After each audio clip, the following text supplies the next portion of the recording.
We were on section 9.5 and we had done solving rational equations by clearing fractions. So we cleared denominators by multiplying through by the least common denominator. Okay, so that's where we left off.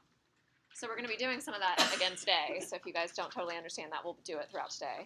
But we're going to go ahead and do the rational inequalities now. So an inequality is just something that has like less than, greater than, less than or equal to, greater than or equal to. Okay, so if you guys remember when we talked about critical points, when we had parabolas, do you guys remember critical points? So we put the numbers on a number line and we checked in the left, in the middle, and in the right. That's what we're going to do for these. Okay, so we're going to have certain numbers that are called critical points. So in this case, the first step is we're going to set our two sides equal to each other, just to find where x over x minus 6 is equal to 3.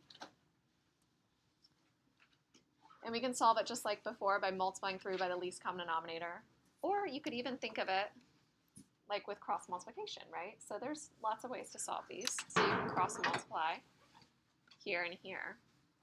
And when we do that, we end up getting x is equal to 3 times x minus 6, which is really the same as if I had just multiplied through by that x minus 6. It's the same idea, right?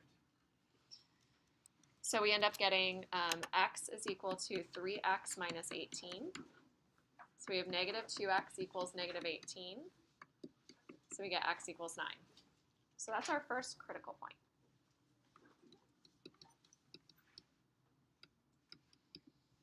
Okay.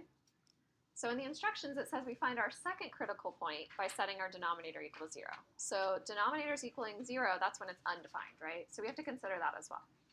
So we're going to set any denominator that we have, so x minus 6, we're going to set that equal to 0. So when we do, we get x equals 6. That's our second critical point. Okay, so once we have our critical points, we put them on a number line. So we have 6 and we have 9, and we're going to test in each location. So we're going to test in the left, the middle, and the right. Okay.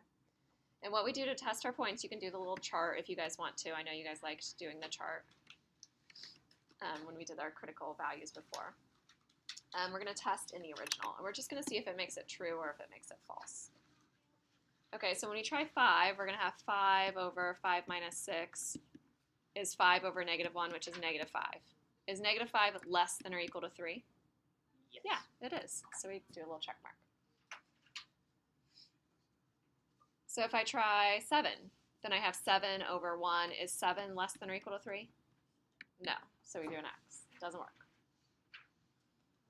And if I plug in 10, so I have 10 over 10 minus 6 is 4. 10 over 4 is the same as 2.5, right? 5 over 2. So 5 over 2, or 2.5, is that less than or equal to 3?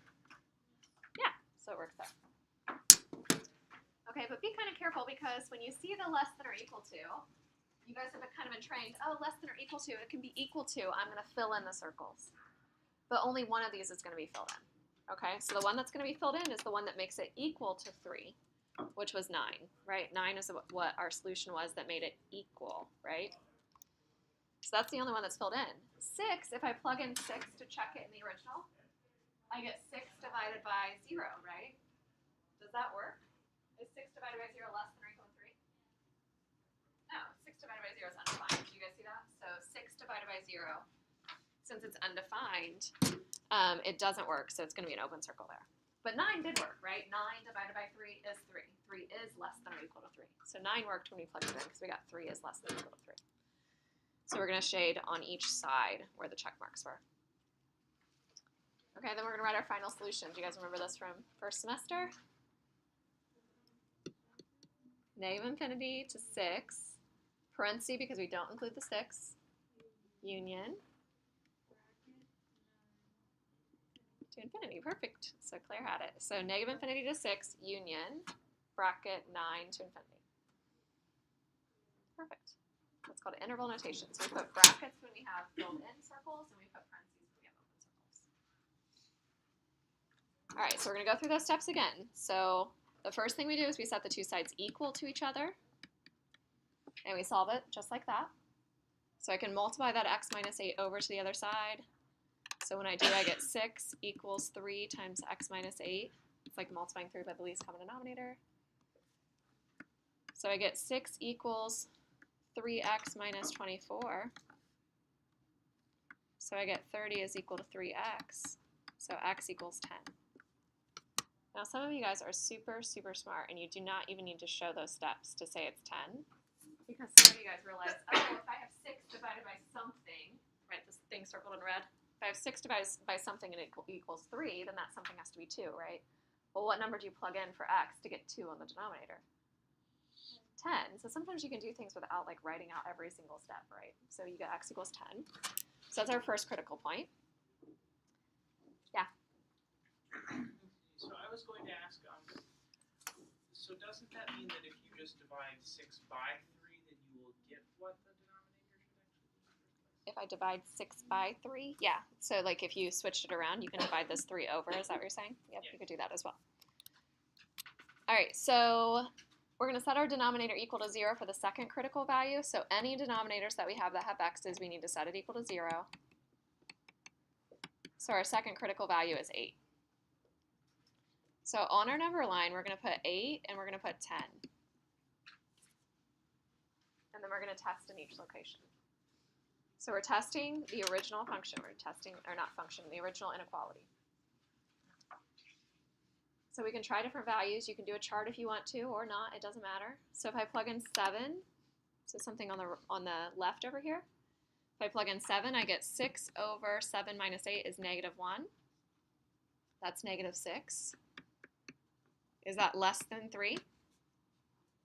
Yep. It doesn't always alternate, so don't get your hopes up. It does a lot of times, but not always. All right, if I try 9, I get 6 over 1, which is 6. Is 6 less than 3? Nope. If I try 11, 6 over 3 is 2. Is 2 less than 3? Yep. And in this case, you don't have to overthink it on the filled in or open circles, right? Because it was all less than 3. So even if I plugged in, 10, 10 does make 3. Is 3 less than 3, though? No. So it's not included in our solution set. So we have an open circle on both of them, actually. So our solution then is negative infinity to 8 union 10 to infinity. Don't you love when I do infinities and 8s? It's like math teacher cruelty. You guys have to move your paper. Some people move their paper sideways to write an infinity. You don't have to do that. That's good. All right, and obviously they get a little bit harder. So this next one is an example of one that's a little bit harder. I probably won't make it this time consuming on your test. Probably like an example like 1 or 2 would be your test. But in this case, see how we have a denominator where we have x squared minus 4? Well, that's x plus 2 times x minus 2. And this is kind of a review of what we did the other day. Okay, so if I'm setting it all equal, so if I have 4 over x minus 2 plus 3 over x plus 2, x minus 2 is all equal to 1 over x plus 2. Okay, and I want to clear my denominators. I clear it by multiplying through by the least common denominator. Okay, so our least common denominator needs to be both the x plus 2 and the x minus 2. So you need both of them. So we're going to multiply through, so we have x plus 2 and x minus 2, like that. Okay, so don't get like cancel crazy. Don't like start crossing things out with your pencil. Okay, I use my fingers to kind of cancel. So as I do this, the x minus 2's are going to cancel each other out. So see how I'm like covering up those x minus 2's. And then what would be left is the 4 and also the x plus 2. Okay, so imagine my fingers are just covering up these two. Then I have the 4 left in the x plus 2. So we're going to write that 4 times x plus 2. But on the next one, when I take my fingers and I cover things up, I'm covering up both of these, right? So all that's left is that 3 then. So it's like I'm multiplying in here, here, and here. So we just have a 3. And then on the last one, the x plus 2's cancel each other. So do you guys see we're left with the 1 and then the x minus 2? So just x minus 2. So we get 4x plus 8 plus 3 is equal to x minus 2.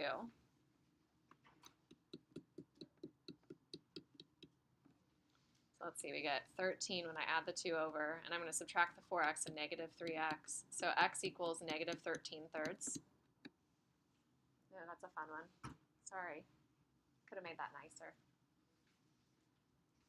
All right, and when you set your denominators equal to 0, it's any denominator that has an x in it, right? So we're setting x minus 2 equal to 0, and we're setting x plus 2 equal to 0. And you can do the x squared minus 4 equals 0 as well, but that's still going to be the same answers as these other two. So we have 2 and negative 2. And then this one is also plus or minus 2. Oh gosh, so negative 13 thirds. What is that? So negative 4 and 1/3. Yeah, 4 and 1/3. So negative 4.3 repeating. I'll write it like that so we can know what to plug in on each side. And then I have negative 2 and then also 2. Okay, so this is why I said I probably wouldn't give you one like this on your test, because it's a little gross, right? So how many things do I have to test? I have to test 1, 2, 3, 4 numbers. And I'm testing it in something that's pretty complicated. Do we see that the original is kind of complicated? Yeah, it's not very fun. So it's going to take a little bit. So how about this table? You guys try negative 5. So test it in the original equation, see if negative 5 works. And this table, you guys try negative 3. The back table, you guys try, oh, you guys get an easy one, 0. Go ahead and try 0. And then the rest of you guys can try 3. So tell me if these work. You might have to use your calculator. I won't judge. 3 does not work. 3 does not work. It's out. Did you guys get it? Doesn't work? You confirm? You got that it works? Oh. Wait, what? Let's see.